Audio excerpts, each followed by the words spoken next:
방송에서 제공하는 투자 정보는 투자 판단에 대한 조언입니다.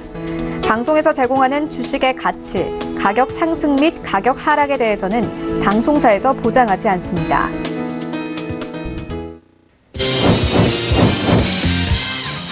네, 오늘의 주요 헤드라인 소식입니다. 국민은행 노사가 임금 피크제 대상자에 대한 희망퇴직 실시에 합의했습니다. 희망퇴직자에게는 21개월에서 최대 39개월치의 특별퇴직금 등이 지급될 예정으로 노조 관계자는 이번 희망퇴직 합의가 임단협 타결의 청신호로 볼 수 있다고 밝혔습니다. CJ ENM이 영화 신과 함께 시리즈를 제작한 덱스터 스튜디오 인수설에 대해 사실무근이라는 입장을 밝혔습니다. 다만 콘텐츠 제작 역량 강화를 위한 재무적 투자 및 전략적 합의 등 다양한 협력 방안은 검토 중이라고 설명했습니다. LG전자의 롤러블 올레드 TV가 미국 라스베가스에서 열리고 있는 CES 2019에서 최고의 TV로 선정됐습니다. 이와 함께 비디오 디스플레이 부분에서도 CES 혁신상을 수상하며 TV 부분에서의 차별화된 제품 경쟁력을 인정받았습니다.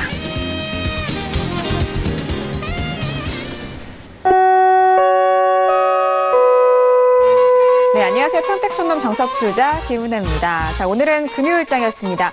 오늘 우리 시장은 양시장 모두 상승으로 마무리가 됐고요. 특히나 코스피 지수는 2,700선에 안착이 된 모습이었습니다. 자, 간밤 뉴욕 증시는 파월 의장의 연설로 인해서 상승으로 마무리가 됐습니다. 이 연설을 통해서 금리 인상에 대해서 좀 연기가 될 수 있다라는 가능성을 시사한 채 3대 지수 모두 상승으로 마무리가 됐는데요. 자, 그럼으로 인해서 오늘 우리 시장의 외국인의 수급 역시나 들어온 상황입니다. 자, 이에 따라 삼성전자가 상승에 성공하면서 4만 원대를 다시 회복한 상황이고요. 전기전자 업종 위주로 올라오는 시장 속에서 우리 시장의 지수 상승을 견인한 상황입니다. 자, 이렇게 한 주간의 시장도 지나갔습니다. 오늘도 정석투자와 함께 하시면서 오늘 시장에 대한 정리와 그리고 다음 주 우리 시장에 대한 대응 전략까지도 꼼꼼하게 확인해 보시길 바라겠습니다. 자, 그럼 오늘 시장 흐름 다시 한번 정리합니다. 시사 보시죠.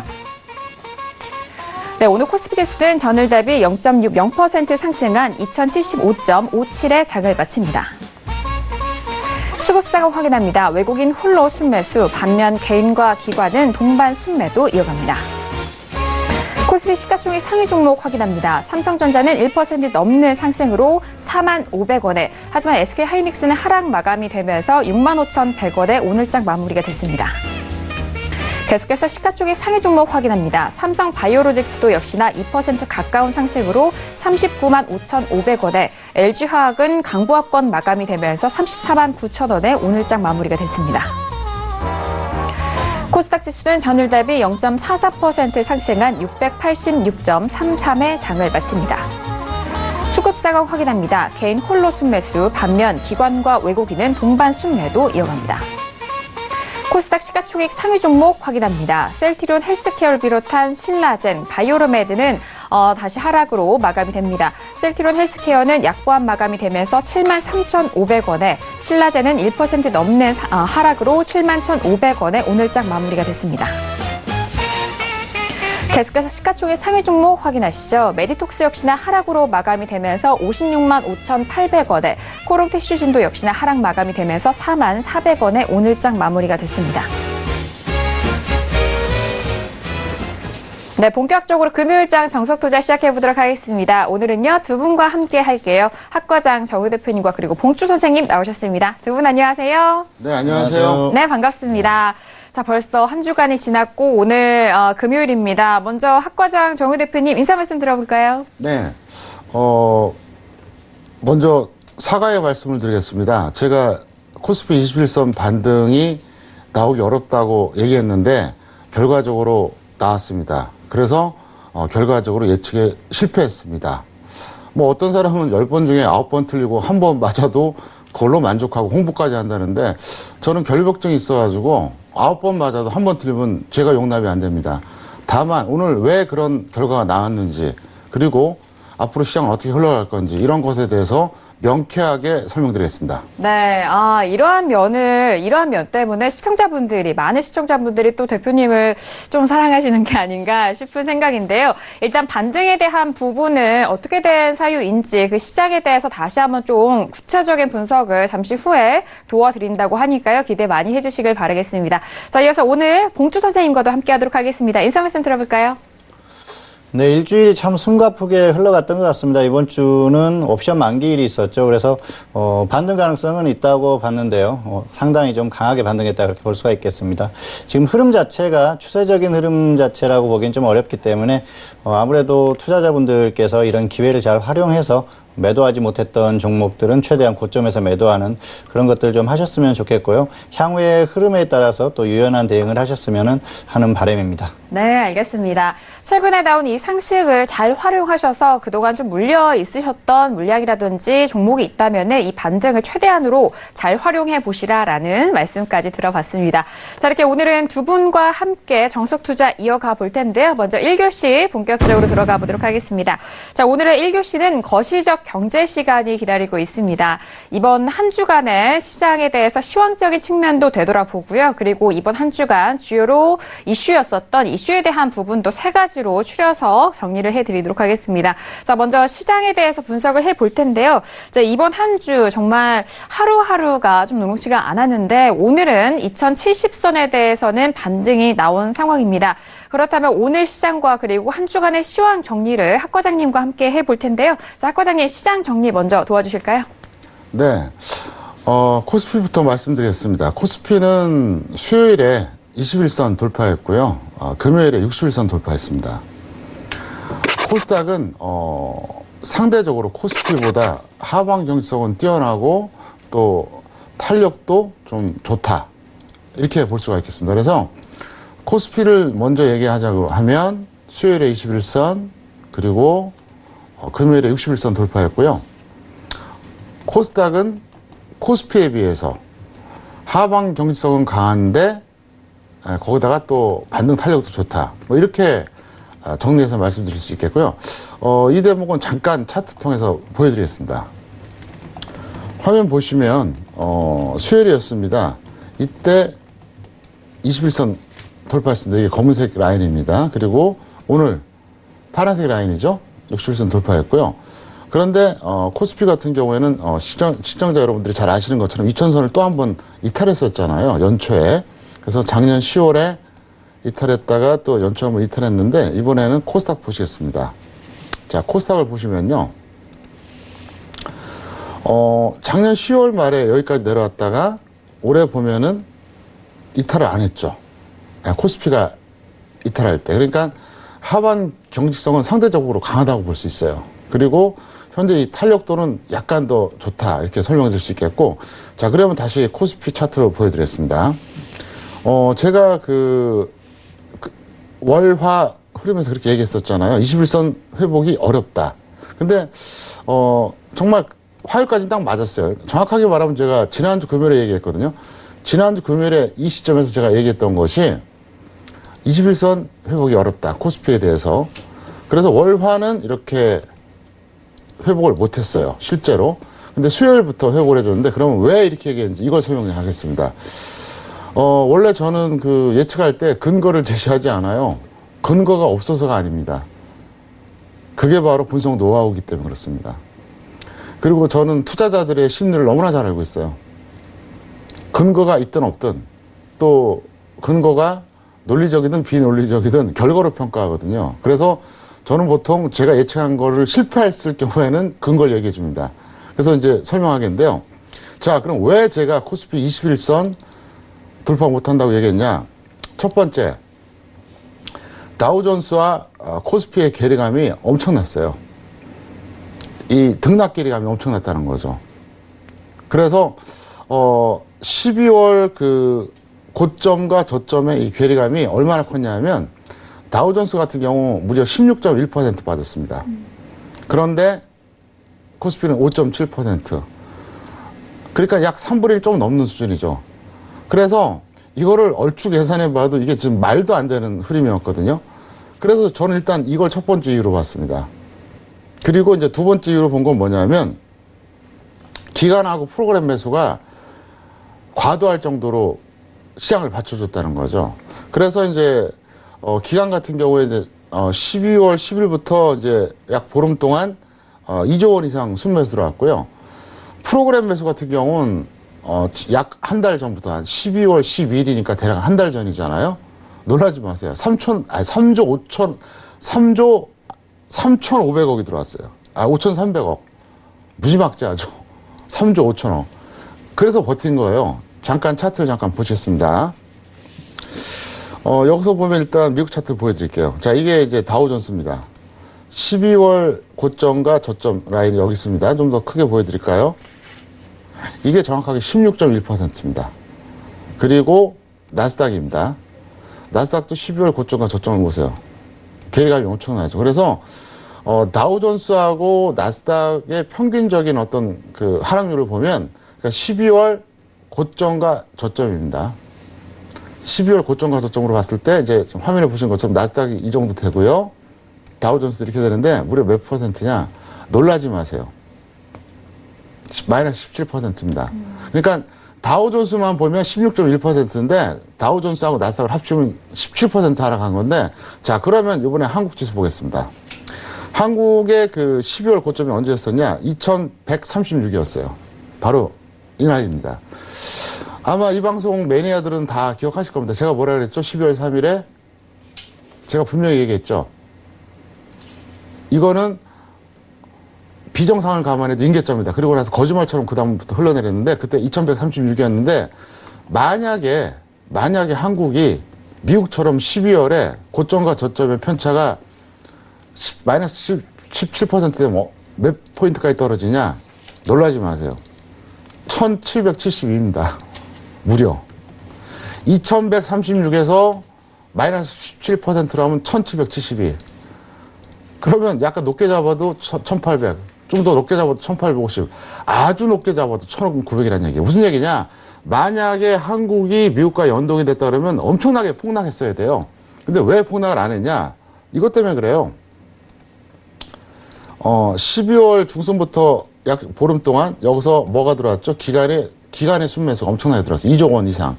그리고 이 구간에서는 이제 오늘까지죠. 프로그램에서 무려 3조 5,300억 들어왔습니다. 이것 때문에 지금 저는 어떻게 봤느냐. 미국이 엄청나게 빠졌는데 한국은 너무 안 빠진 거예요. 너무 안 빠진 거죠. 너무 안 빠진 정도가 아니라 이건 정말 엽기적으로 안 빠진 거예요. 그래서 제가 이제 이 얘기하니까 충격적이죠. 이거는 저는 팩트를 갖고 얘기하는 거예요. 보세요. 지금 차트가 다우존스입니다. 그리고 이게 나스닥이에요. 그러니까 다우존스만 보면 마이너스 16.1% 하락했는데 다우존스하고 나스닥을 평균치로 보면 17% 하락했어요. 그러면 코스피를 대입해 봤을 때 코스피 12월 고점 대비로 만약에 마이너스 17%가 내려갔다면 얼마냐? 1772입니다. 엄청나죠? 1800도 그냥 무너졌어요. 만약에 똑같이 갔다면. 그러니까 제가 볼 때는 뭐냐면 만약에 미국과 연동이 됐다 그러면은 이거는 1900원 말할 것도 없고 1800도 위험한 그런 어떤 상황이 나왔어야 된다는 거죠. 원래는. 근데 왜 안 나왔냐? 바로 이 구간에서 기간의 매수, 그 다음에 이 구간에서 프로그램 매수가 나와서 그래요. 그래서 제가 21선 돌파하기 어렵다고 얘기한 거예요. 근거가 있다는 얘기죠.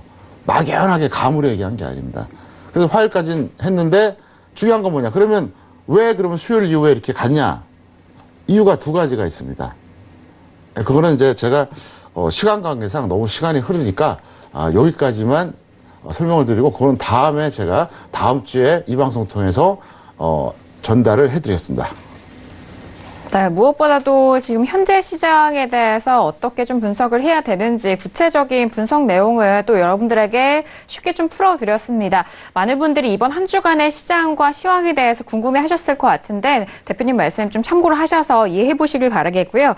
오늘 코스피 지수는 수요일에 21선을 좀 돌파를 했고 금요일장에는 61선을 좀 돌파하는 흐름이었습니다. 이 돌파에 대한 흐름이 왜 이렇게 흘러갔는지에 대해서 다시 한번 설명해 드렸고 코스닥 지수는 상대적으로 코스피 코스피보다는 하방 경직이 좀 있었던 상황이고요. 반등과 그리고 탄력에 대해서도 다시 한번 좀 설명을 도와드렸으니까요. 참고해 보시길 바라겠습니다.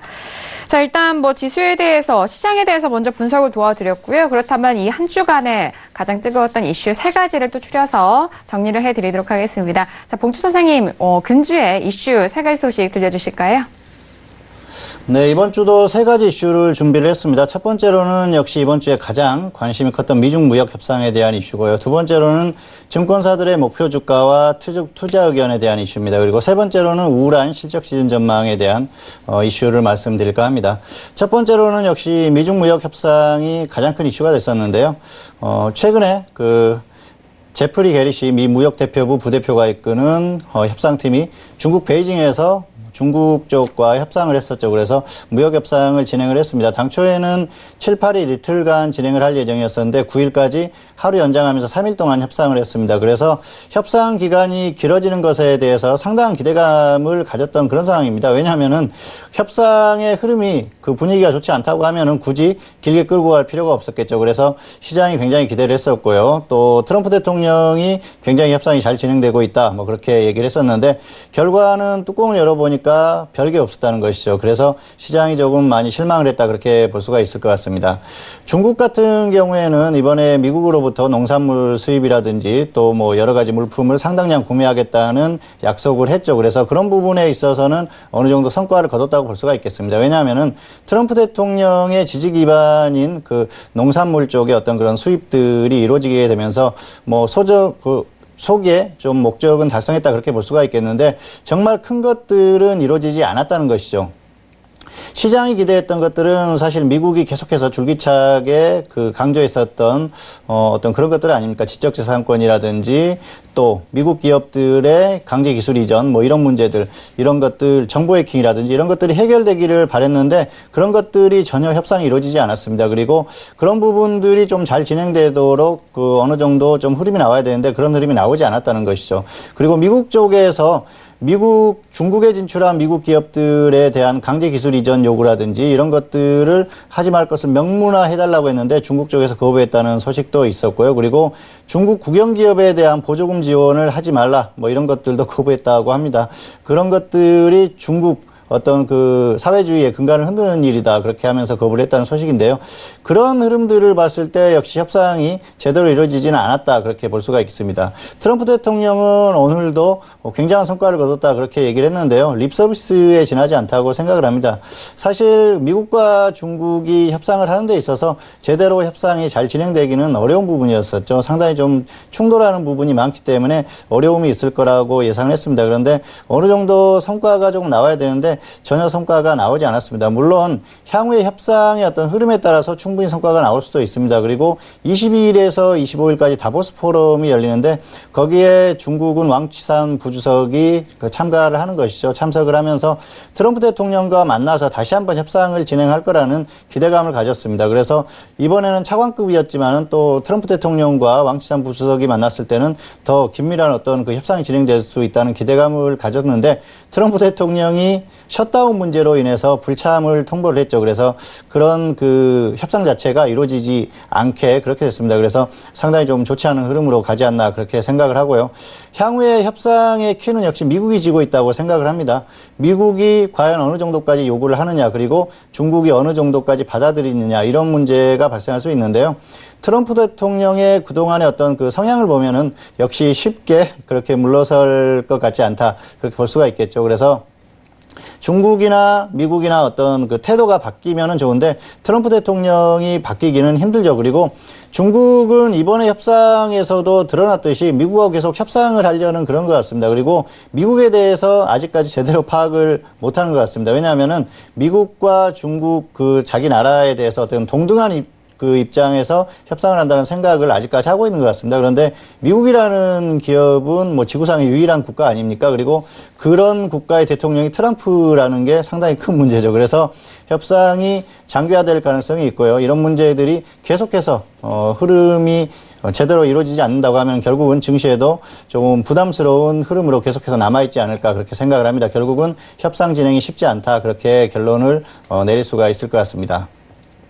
두 번째로는 증권사들의 목표 주가와 투자 의견인데요. 국내 증권사들이 지수 급락으로 인해서 종목들에 대한 목표 주가를 대폭 낮췄다는 그런 결과가 나왔었죠. 그래서 대부분 목표 주가를 상당수 이렇게 하락 조정한 그런 종목들이 상당히 많습니다. 그래서 사실 목표 주가를 많이 낮췄는데도 문제는 투자 의견은 매수를 그대로 유지하는 종목들이 상당히 많았다는 것이죠. 이게 상당히 문제라고 볼 수가 있겠는데요. 지금 시장에 목표 주가를 제시했었던 종목들의 400개가 넘는 그런 종목들이 거의 20% 넘게 하락 조정을 했습니다. 그리고 그중에서 80%가 넘는 350여 개의 종목들은 50% 이상 그렇게 하락 조정을 했는데도 불구하고 투자 의견은 매수를 그대로 유지하고 있다는 것이죠. 상당히 큰 문제가 아닌가 생각을 합니다. 그래서 어떤 목표 주가를 확실히 낮췄는데도 불구하고 투자 의견 매수를 유지하고 있는데요. 그런 부분들은 일면 이해가 가고 있습니다. 왜냐하면은 지금 목표 주가를 보면은 아직까지 현재가보다는 상당히 높습니다. 그래서 대부분 목표 주가를 높게 잡았기 때문에 매수 의견은 유지할 수 있다고 봅니다. 그런데 그런 부분들이 조금 어떤 그 투자자들에게 상당히 혼란을 가져온다고 볼 수가 있겠죠. 작년만 해도 지수가 계속 하락하면서 사실 증권사들이 계속해서 목표 주가를 높게 잡고 매수 의견을 유지했기 때문에 투자자들이 혼란을 겪었을 가능성이 상당히 높거든요. 그래서 증권사들의 이런 어떤 그 패턴 이런 것들이 좀 변화되지 않나 그렇게 생각을 하는데요. 사실 좀 이해가 가긴 합니다. 왜냐하면은 상장사들의 눈치를 볼 수밖에 없거든요. 왜냐하면은 그 상장사들과 증권사들의 어떤 그런 관계도 있고요. 그리고 투자자들의 눈치를 볼 수밖에 없는 것들이 어떤 그 영업적인 측면에서도 또 이해가 갈 수 있다. 그렇게 볼 수가 있겠습니다. 그래서 이런 부분들이 좀 바뀌기 위해서는 어떤 증권사들의 그런 문화 이런 것들이 좀 바뀌어야 되지 않나 그렇게 생각을 하고요. 그리고 애널리스트들이 사실 자기 의견을 마음에 있는 그대로 전달할 수 있는 그런 문화가 돼야 되는데 아직까지는 그런 상황은 아닌 것 같습니다. 그래서 그런 부분은 일면 이해를 합니다. 그리고 사실 작년 같은 경우에 지수가 너무 크게 빠지면서 종목들이 하락했지 않습니까?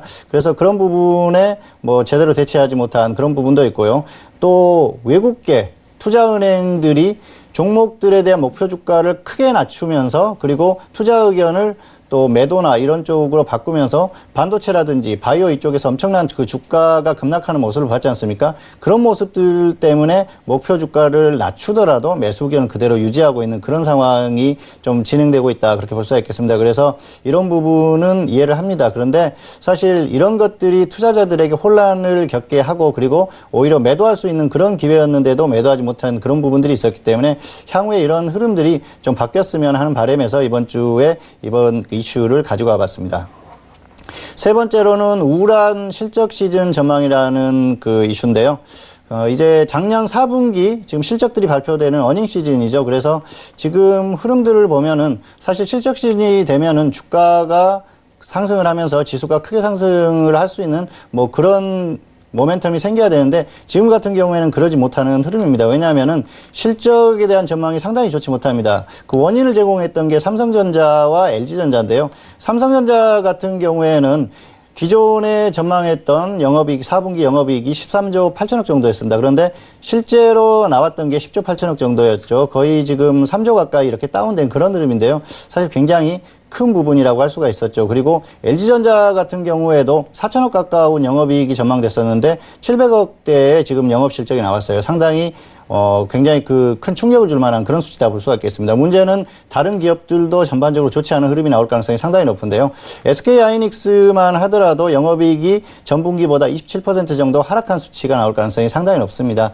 그리고 지금 전체적으로 시장에 대한 영업이익 전망치가 40조 정도 되는데요. 3개월 전만 하더라도 47조 정도가 예상됐습니다. 그리고 한 달 전만 하더라도 불과 한 달 전에 44조 정도가 예상됐었기 때문에 상당히 큰 폭으로 하향됐다는 걸 볼 수가 있습니다. 이런 부분은 2008년 금융위기를 제외하고 2000년 이후에 최대치의 하향 조정된 수치라고 합니다. 그래서 시장의 흐름이 그만큼 좋지 않다는 부분이고요. 그리고 문제는 올해도 그렇게 좋을 것 같지 않다는 겁니다. 올 1분기 예상 영업이익이 31조 정도로 지금 예상이 되고 있는데요.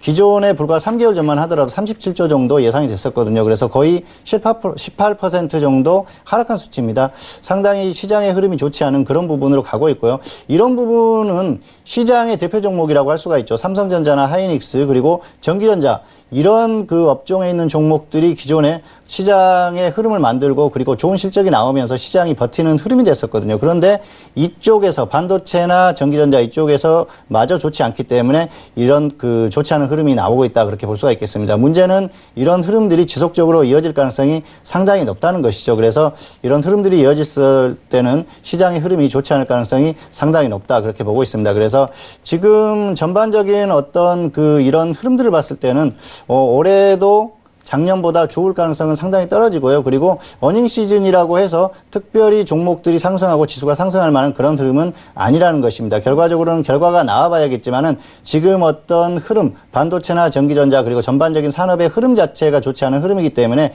이런 흐름들이 이어질 가능성이 상당히 높다. 그렇게 볼 수가 있을 것 같습니다.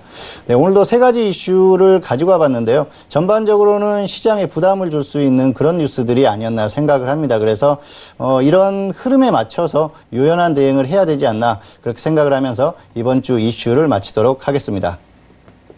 네, 금주의 이슈 세 가지도 분석을 해드렸습니다. 먼저 미중 무역 협상에 대해서 시장 전 세계적으로 좀 뜨겁게 달궜었던 이슈였고요.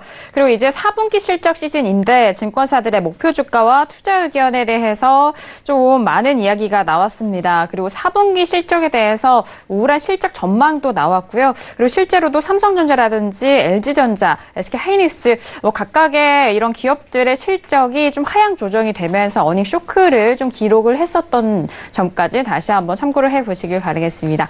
자, 이어서 선생님 질문 리서치 시간으로 넘어가 볼게요. 이번 한 주도 다양한 질문들 많이들 접수를 해주셨는데요. 금주에 장학생과 그리고 재수강생 발표하면서 구체적인 이유도 들어보도록 하겠습니다. 자, 먼저 금주의 장학생 발표 먼저 화면 통해서 확인하시죠. 네, 금주의 장학생입니다. 첫 번째 시청자분은 끝자리 8808님의 질문이었고요. 그리고 두 번째 시청자분은 끝자리 5387님이 선정이 되셨습니다. 이렇게 두 분이 이번 한 주도 선정이 되셨는데요. 첫 번째 시청자분은 학과장님께서 또 꼽아주신 질문인데 끝자리 8808님이고요. 오렌지 라이프를 매수 질문해주신 시청자분을 선정을 해주셨습니다. 이유가 어떻게 되는지 들어볼까요? 네, 이 종목은 과거 이름이 ING 생명이었고요. 지금 오렌지 라이프로 바뀌었습니다. 근데 이분이 매수하신 시점은 아주 절묘했어요. 저도 이걸 실전에서 추천했거든요. 근데 계속 흘러내리다가 악재가 터졌던 시점에서 예측 매수했는데 뭐 결과를 떠나서 좋은 예측 매수였다 이렇게 볼 수 있겠고요. 또 적정 주가도 이제 58,400원짜리입니다.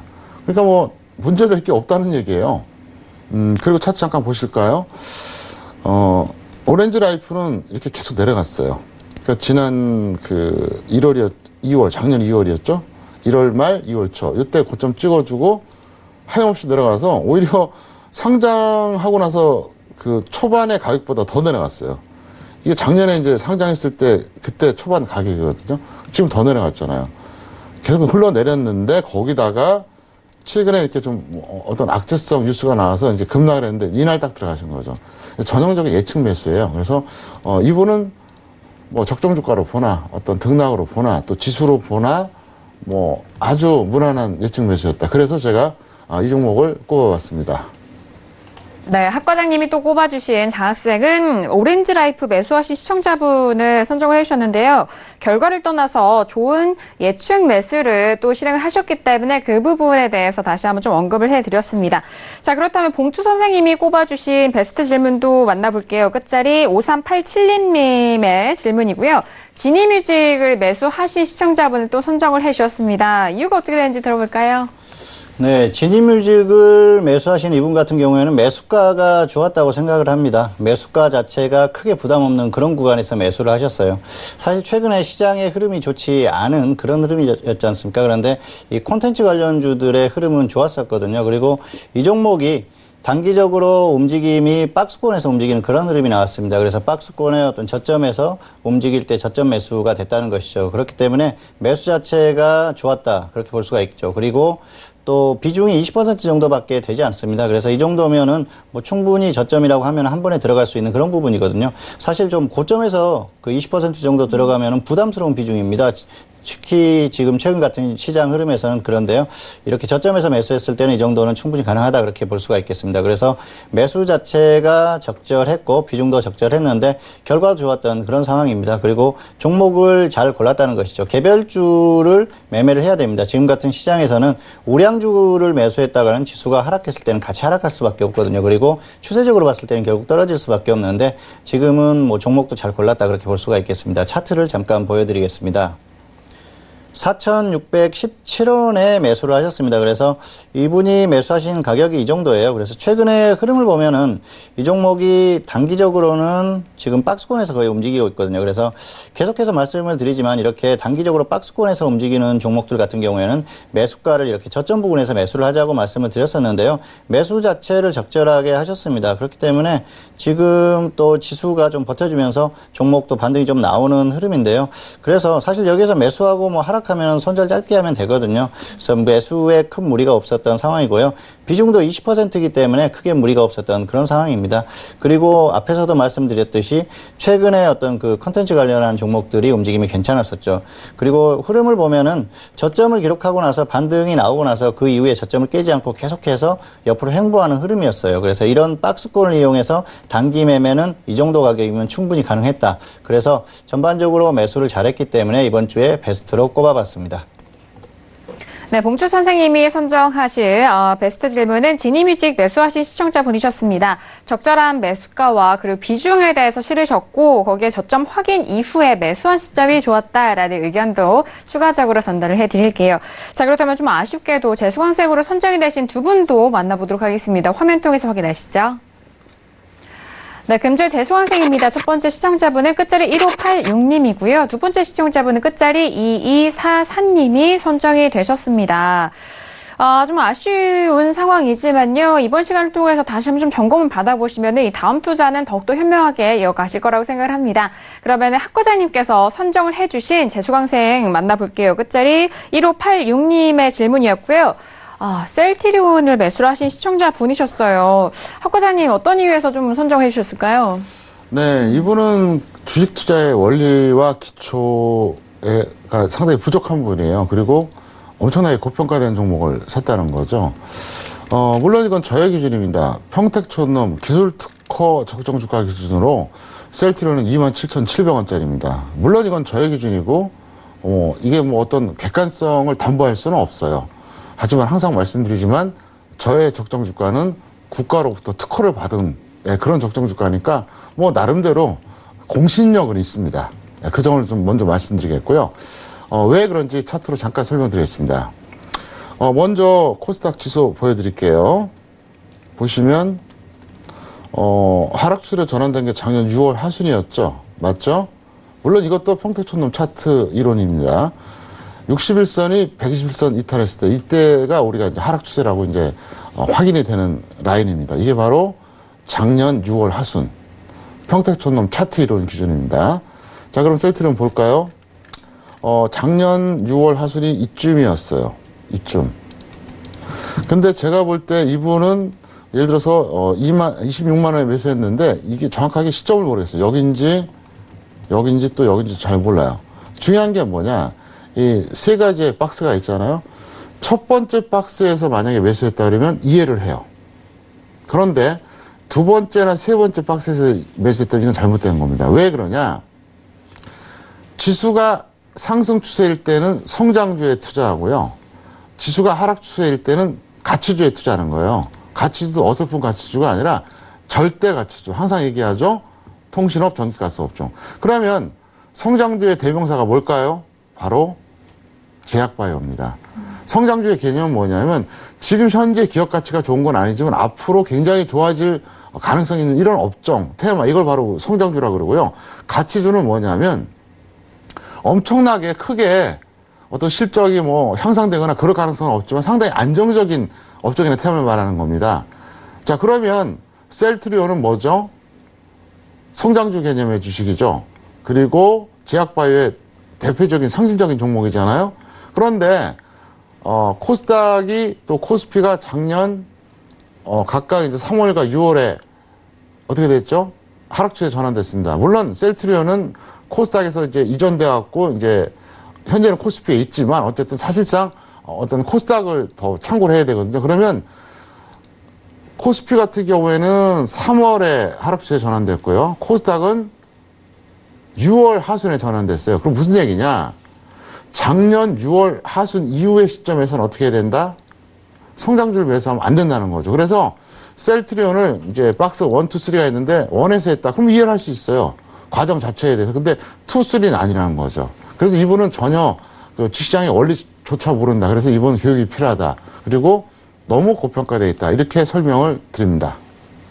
네, 셀트리온을 매수하신 시청자분 재수강생으로 선정이 되셨는데요. 일단 뭐 성장주와 가치주에 대한 개념을 또 이번 종목을 통해서 다시 한번 설명해드렸습니다.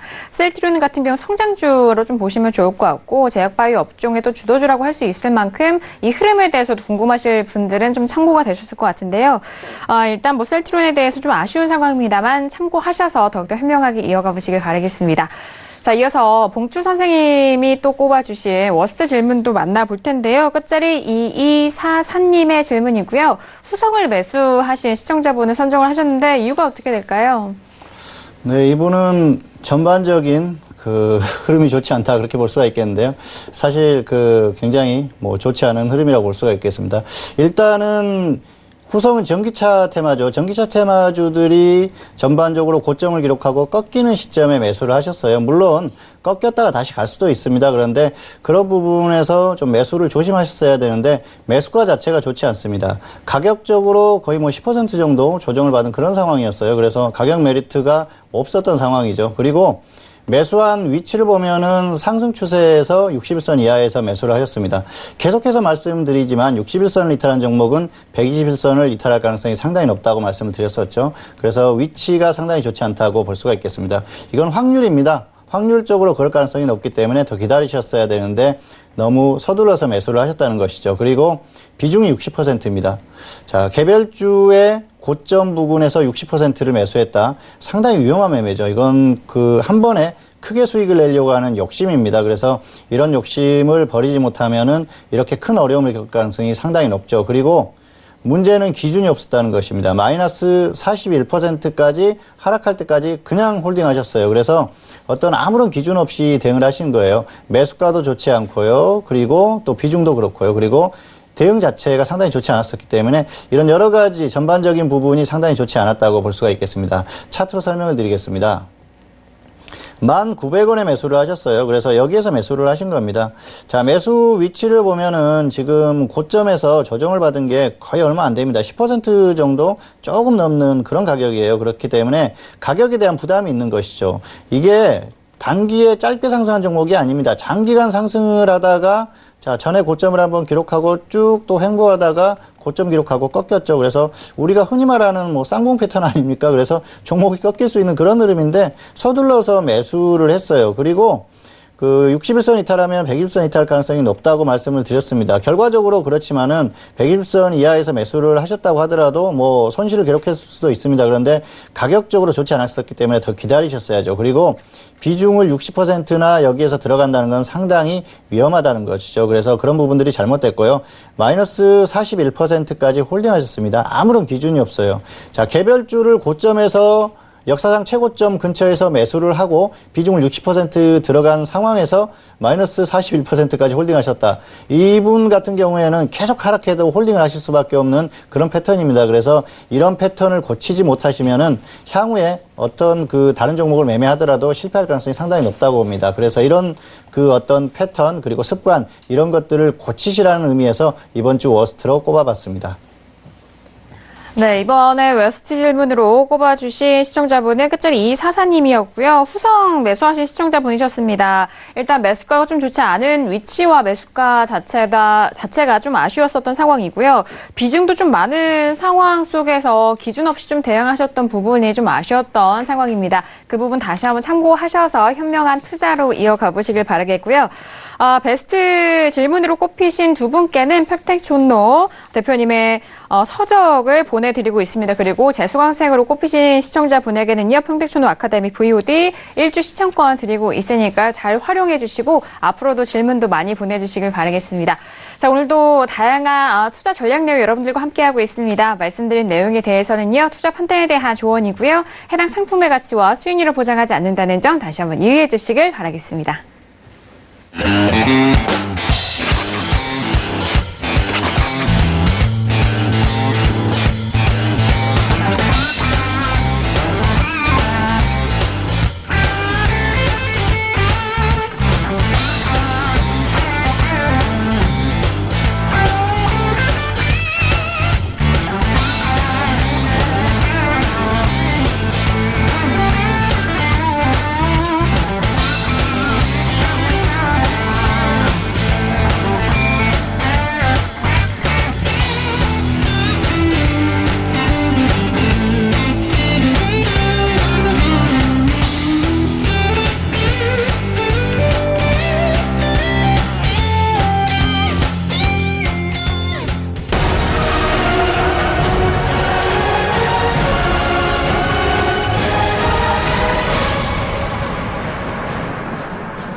네, 글로벌 시황센터 박나경입니다. 네, 트럼프 대통령의 발언과 트위터만큼이나 전 세계 금융시장에 영향을 끼치는 요인이 바로 연준 파월 의장의 발언이죠.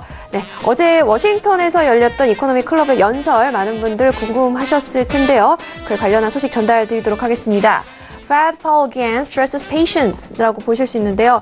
이제 연준이 다시 한번 이 인내심이라는 단어를 언급을 했습니다. 관망 모드를 취할 것이다라고 이야기를 내놨고요. 이 대차 대조표는 점진적이지만 이렇게 지속적인 보유자산 축소로 인해서 상당폭 줄어들 수 있다라고 밝혔습니다. 네, 이렇게 말씀드린 대로 이 경제 상황을 기다리면서 지켜보고 있다라면서 매파적인 태도에서 다시 한번 비둘기적인 태도를 확인할 수 있었다라는 시장의 분석이고요. 또 이런 발언 때문에 시장은 안도하고 있다. 또 위험 자산 이 선호에 대한 심리 그리고 투자 심리 역시 살아나고 있다라는 분석도 함께 이어지고 있습니다.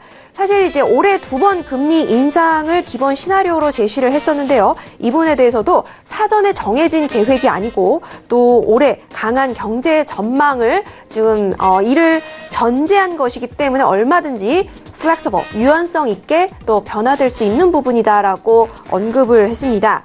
또 연준도 실수를 한다면 경로를 수정할 수 있다라고 아주 유연성 있는 발언을 내놨는데요. 앞으로 이제 물가도 관리 가능한 수준에 있고 앞으로도 그럴 것이고 또 글로벌 경기 둔화는 다소 우려된다라고 중국도 언급을 내놨습니다. 또 셧다운에 대해서도요, 장기화된다면 물론 경제 지표에 영향을 끼칠 수 있겠다라고 우려를 했고요. 무역 전쟁 같은 경우에도 현재까지는 경제 지표에 확연한 어떠한 영향을 끼치는 것 같지는 않다라고 이야기를 했습니다. 하지만 미국의 국가 채무 규모가 늘어난 데에 대해서는 매우 우려하고 있다라는 발언 함께 내놨다는 소식까지 말씀을 드리도록 하겠습니다.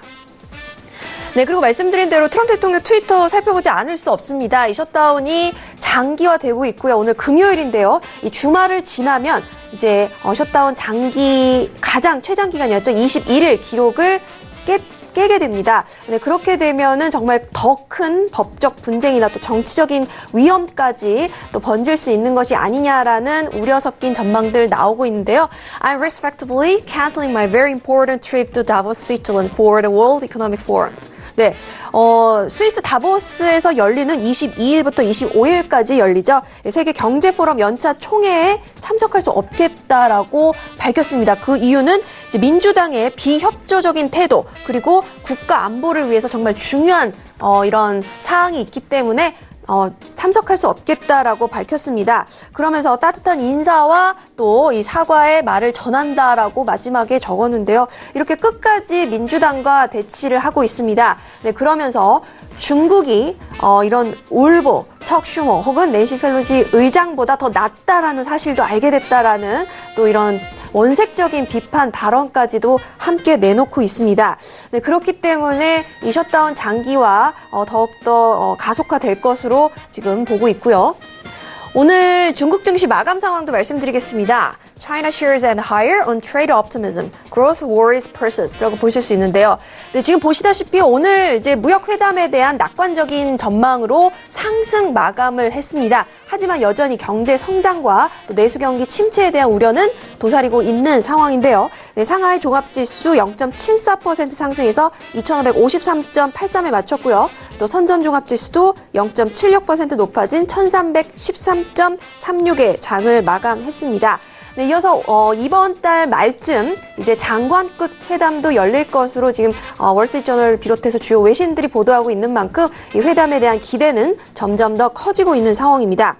하지만 이제 여러 가지 또 부정적인 이야기도 나오고 있습니다. 중국 측에서 발표하는 경제 성장률의 이런 수치는 6% 중후반을 항상 이야기하고 있는데 사실 비공식적인 추정이나 실질적으로 판명을 했을 때는 1%에서 4% 정도밖에 되지 않을 것이다라는 이야기가 나오면서 이 중국 측에서 자료 수집과 이런 측정의 결함이 심각하다라는 외신 쪽의 분석도 함께 나오고 있습니다. 이 중국 측의 발표를 100% 신뢰할 수는 없겠다라는 이야기도 함께 나오는 가운데 앞으로 중국 경기 상황도 좀 더 지켜봐야 할 것 같습니다. 그래서 오늘까지 글로벌 시황센터 박나경이었습니다. 네, 게스트는 중국 증시에 대해서 상승으로 좀 마무리가 된 상황 속에서 장중에도 우리 증시도 여전히 좀 뒷받침되고 있는 모습인데요. 다음 주 우리 시장에 대한 흐름은 어떻게 흘러갈지 궁금합니다. 두 분과 함께 전망에 대해서 들어볼 텐데요. 먼저 봉주 선생님, 다음 주 우리 시장 어떻게 보실까요? 네, 사실 이번 주도 조금 부담스러운 구간이라고 생각을 했었는데요. 왜냐하면은 지난주 금요일 같은 경우에 잠깐 반등을 하긴 했지만은 저점을 이탈했었던 그런 흐름이거든요. 그래서 더 빠지면은 상당히 위험한 구간이 있을 수 있기 때문에 이번 주는 보수적 대응이 정상적이었다 생각을 하고요. 다음 주 같은 경우에는 다시 지수 같은 경우에는 부담스러운 구간에 왔다고 생각을 합니다. 그래서 지수에 대해서는 이제 조금 더 다시 보수적인 관점으로 보시는 게 좋을 것 같습니다. 아무래도 추세적인 흐름 자체가 강하게 나오긴 좀 어렵다고 보고요. 그렇기 때문에 지금 같은 경우에는 역시 개별주 위주의 적당한 매매 정도가 가능합니다. 어쨌든 지수가 2000선 위에 다시 움직임이 있기 때문에 개별주 정도는 조금 움직일 수 있습니다. 그래서 너무 비중을 많이 가져가지는 마시고요. 적당히 조금만 매매를 하십시오. 그래서 지수의 흐름에 따라서 역시 유연하게 대응을 하자. 이 정도로 마치도록 하겠습니다. 네, 지수는 다시 좀 부담스러운 구간에 접어들었고 일단 종목은 개별주 위주로 대응하시는 것이 더욱더 현명하다라는 말씀해 주셨습니다. 그렇다면 학과장 정호 대표님은 다음 주 우리 시장 전망 어떻게 보실지 궁금한데요. 학과장님 어떻게 보실까요? 네, 현재는 정상적 하락과 비정상적 반등의 대결입니다. 아주 팽팽한 대결이에요. 그러니까 제가 이제 적당히 내려가면 이제 정상적 하락한다 이렇게 얘기하고 또 적당히 올라가면 그냥 지금은 비정상적으로 반등한다 이 정도 얘기하는데 지금은 여기서 막 정말 힘겨루기 하는 거예요. 막 치열해요. 그래서 제가 볼 때 월요일 정도에 판가름 날 것 같습니다. 최종 판가름이 월요일 정도에 날 것 같고 굳이 비유하자면 의사들이 그러잖아요. 어떤 환자가 어떤 질병을 앓고 있는데 이건 확실히 낫다고 볼 수도 없고 그렇다고 해서 아주 나쁘다고 볼 수도 없고 그럼 지켜보자고 얘기하잖아요. 근데 오랫동안 지켜볼 건 없고요. 월요일이면 결정될 것 같고 늘 드리는 말씀이지만 평택촌놈의 추세적인 시장 전망 대세하락은 불변입니다. 여기서 조금 더 비정상적인 반등이 나오느냐 정상적으로 하락하느냐 월요일 날 최종 결정된다 이렇게 설명을 드리겠습니다. 네, 이번 한 주 이렇게 마무리가 됐는데요. 다음 주 월요일장 참 중요해 보입니다. 비정상적인 반등과 그리고 정상적인 하락과의 이 대결 속에서 다음 주 월요일장 어떻게 또 추세가 잡힐지 그 부분도 정석투자와 함께 지켜보시길 바라겠습니다. 오늘 두 분과 함께 했는데요. 함께 해주신 두 분과는 여기서 인사 나누도록 하겠습니다. 두 분은 오늘 말씀 감사합니다. 네, 오늘도 정석투자를 통해서 다양한 투자 전략과 정보들 함께 전달을 해드렸습니다. 말씀드린 내용에 대해서는요, 투자 판단에 대한 조언이고요. 해당 상품의 가치와 수익률을 보장하지 않는다는 점 다시 한번 유의해 주시길 바라겠습니다. 오늘 저희가 준비한 소식과 내용은 여기까지고요. 저희는 다음 주 이 시간 월요일에 학과장 정우 대표님과 함께 돌아오도록 하겠습니다. 감사합니다.